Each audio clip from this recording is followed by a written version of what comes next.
vision for the whole of Africa, short term or long term? Really, we've had enough of this Africa of conflicts and war. Yes. That must come to an end. Exactly. And we've had enough of this, of an African continent of corrupt people who take power and then steal resources, and millions of people are hungry. Enough of an African continent of military dictators. So it says, according to the law, all member states of the African Union are required to have democratic governments and this and that, and so it's all spelled out. So we want to build that kind of continent so that the peoples on our continent, they don't have these problems of the past. Plus, address this matter of poverty and underdevelopment.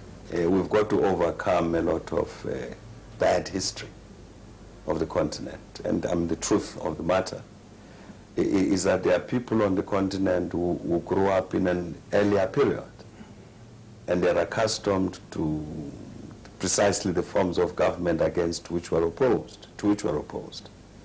We think that you become a president of a country so that then you can have access to the resources and you put them in your pockets.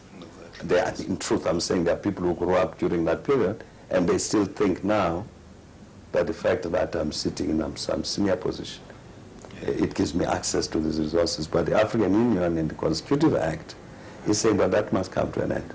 Yes. Is this all part of your African Renaissance?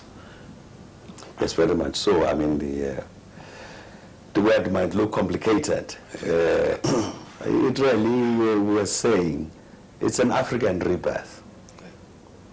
To say that we must handle ourselves and do whatever needs to be done so that we give birth to a new Africa.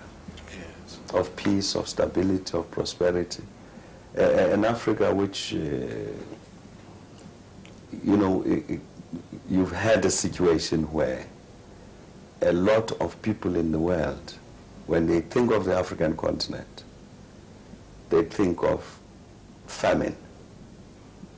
You see these pictures on television, little children with bones sticking out because there's drought and there's no food and so on.